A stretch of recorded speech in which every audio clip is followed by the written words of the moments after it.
Hi, welcome back to my channel. It's been 2.5 years since I posted. I lately have been wanting to get back into doing YouTube videos, or I've kind of, I guess, gone back and forth on the idea, but I realized that I needed to do just like a catch-up video first to kind of address where I've been, what all has changed, and a lot has changed. So I just wanted to do a video kind of talking about all of that.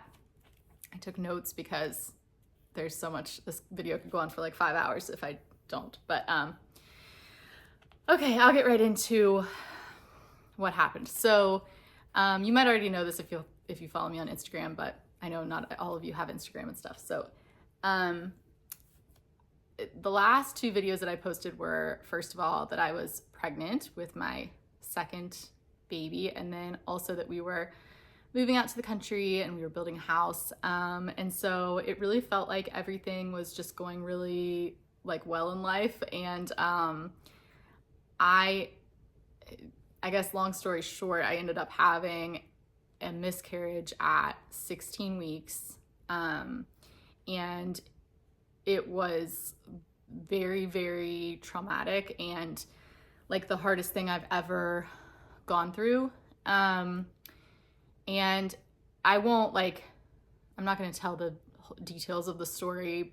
You probably wouldn't want to hear the details of the story. And also even just thinking about it, I still get very, like, my whole body like tenses up, my heart starts racing.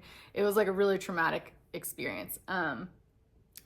But yeah, basically everything had been going fine, but I like woke up in the morning and had like a lot of bleeding and went to the hospital, was there pretty much all day. They found the baby's heartbeat and stuff, and so they didn't really know what was going on.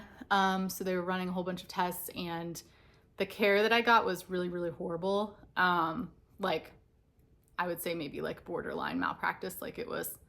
And if you have heard my story of like my son Charlie's delivery, there were so many things that were done wrong, and I feel like this situation was very much the same. And so I have a lot of like trust issues with doctors now. But yeah, it was the end of 2021, so the hospitals were like understaffed, or at least my hospital was. And so it just took forever. I was never actually even seen by an OB. Like the OB who was on call never came in to see me. And the doctor in the emergency room was just very, like, he had no clue what was going on. And I could tell he wasn't that familiar with like dealing with pregnant women. So yeah, like the baby was fine in the morning. As the day went on, I was there like all day long. And, by like that afternoon or early evening, I started having what I now know were contractions. I just was in a lot of pain. And it took hours for them to finally get me up to the OB department, where they finally decided to send me because they didn't know what was going on. And anyway, I ended up just like having the baby, but I wasn't like expecting to, if that makes sense. Like I didn't know what was happening. No one was really helping me. And I'm not going to go into all the details. If I did, it would like, you would understand maybe more so how it was like a very horrific thing that happened. But I'll just, long story short, like just, it was very unexpected. And there was like screaming and like, I just can't think about it without like having like a full like physical reaction. It was really, really horrific. And I immediately passed out after it happened. By the time I woke up, they were taking me to surgery, telling me I had to have a D&C. I had to get a blood transfusion because I lost so much blood.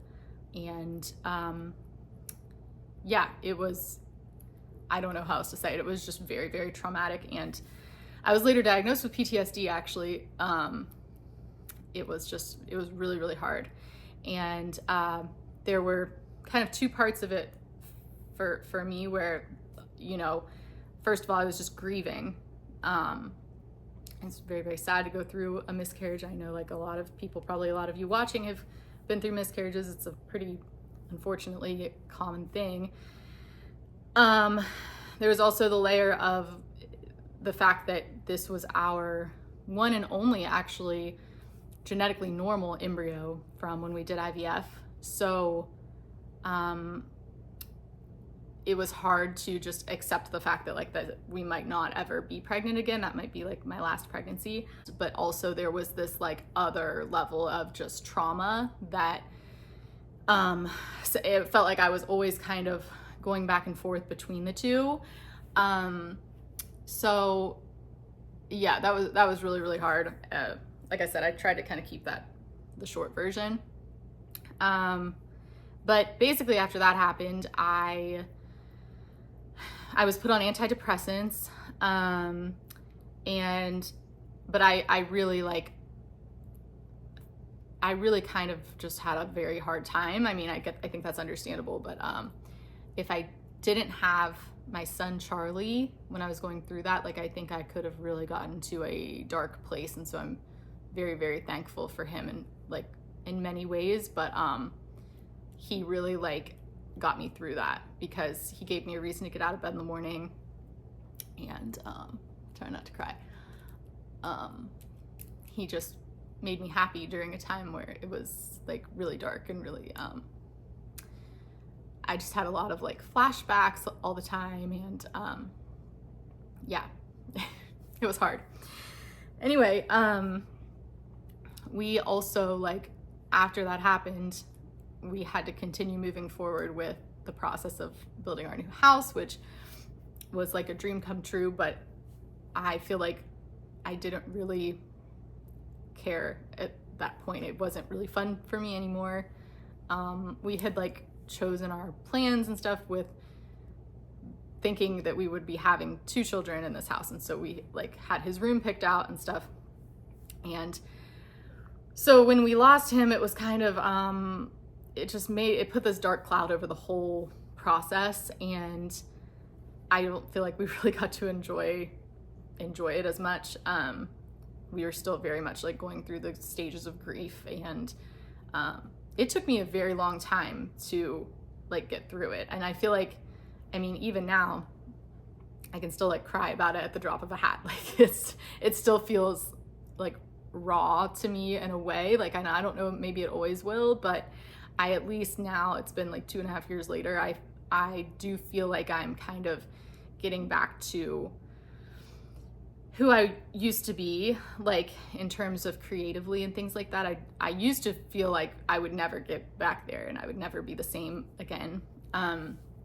So yeah, I mean, it was like a very long grieving process for me. And like I said, processing the trauma as well as grieving. Anyway, so we moved into the new house, and it's really just beautiful. I'm really thankful to have it. It was kind of an adjustment for me moving out to the country, just to be honest. And then like I've had a lot of shame around, I was going through a lot of different emotions. Like I was depressed about all of the stuff I was just talking about. It was just a big adjustment for me moving out here. I was like, I'm farther from my family than I was before. Thankfully, like Wes's family is close, but my family's further away than they were. And I've just never like lived in the country before.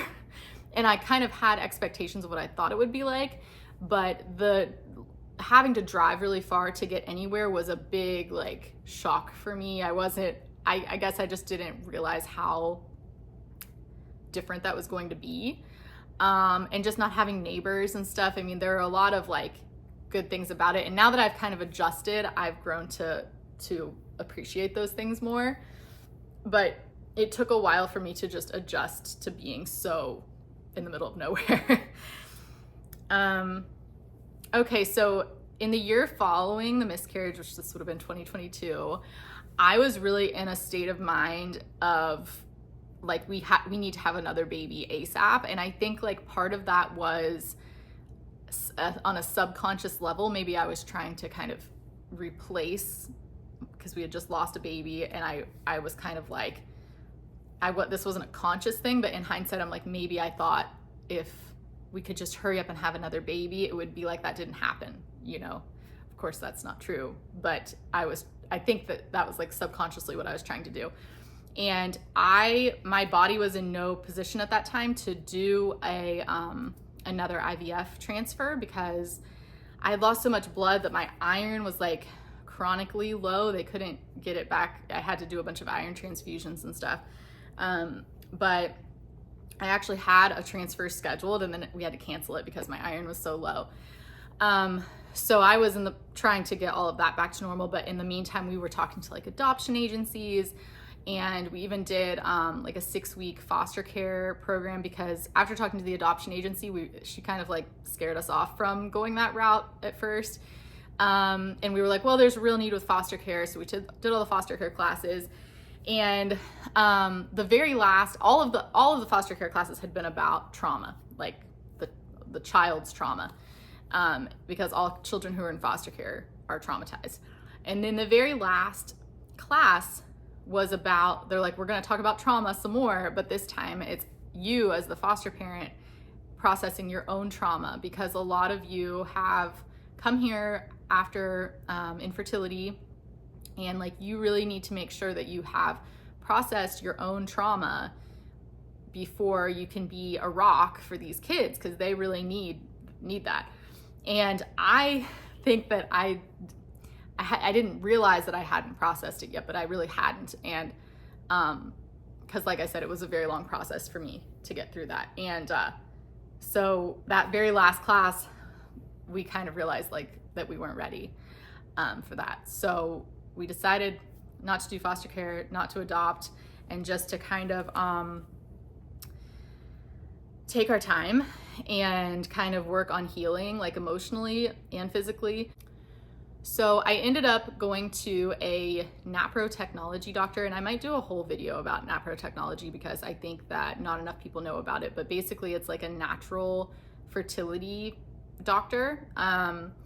And I saw a really great doctor, and he did laparoscopic surgery on me and found that I had stage 1 endometriosis and a blocked tube. So he removed that, and I wanted to go to him because I had never had any of my stuff addressed. It was like, well, you're gonna have to do IVF no matter either way, so it doesn't really matter. And I remember being like, well, they thought I might have endometriosis because I had a blocked tube, and they were like, well, don't worry about it. You don't need your tubes because you're gonna have to do IVF anyway.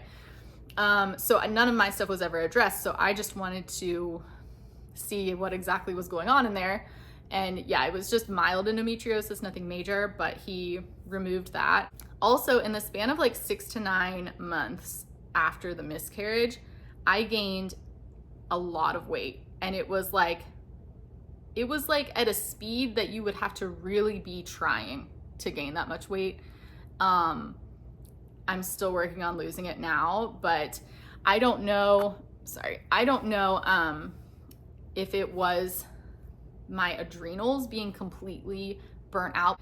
And so that's something that I'm working on, but I don't know if it was that caused me to put on so much weight so fast, because it can do that, like traumatic experiences can do that. But also the antidepressant that I was put on is known to cause weight gain. But I can tell that my metabolism is just like trashed and my adrenals are out of whack. And so that's probably another topic for a different video. I'm gonna be seeing a functional medicine doctor this summer, and just putting a lot of things in place on my own too to kind of like fix that, because if your adrenals are out of whack, you really do hold on to weight.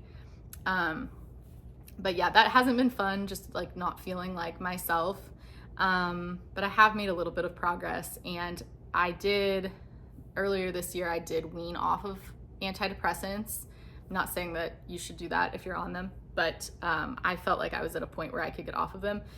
So I did. And so I'm hoping that might like help with the weight loss. Okay, so then at the end of last year, we did our remaining IVF transfer. We had all of our embryos moved from our fertility clinic that we had used all this time to a different fertility clinic in Buffalo, New York.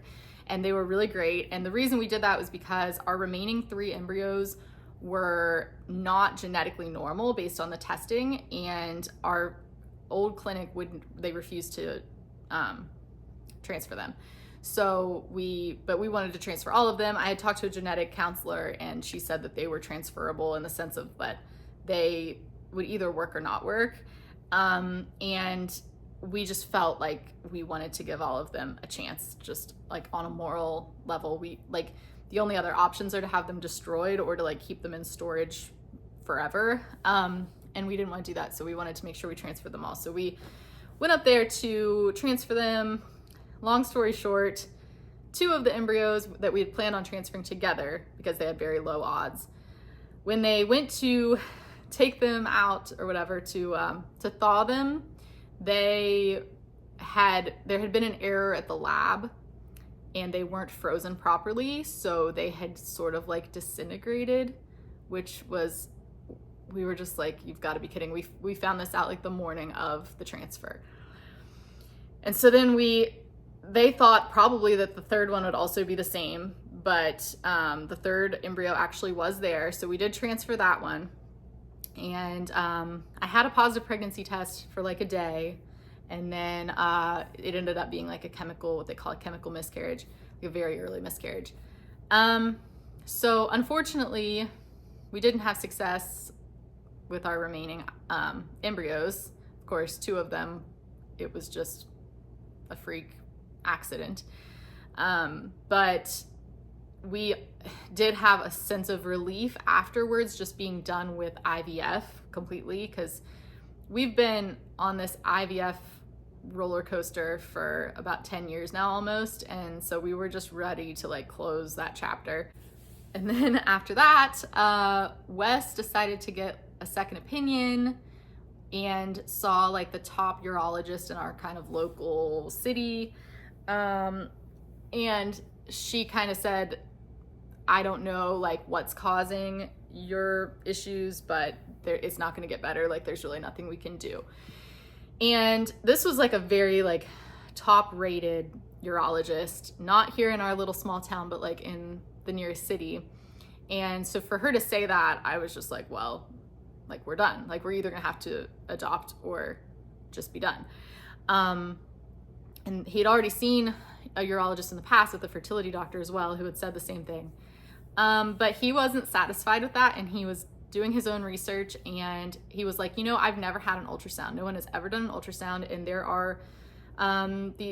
there's a thing that you can have that's actually quite common called a varicocele, and it's like the top cause of male infertility. And he even mentioned it to her at the appointment, and she said, no, you don't have that. You don't have any of the symptoms of that.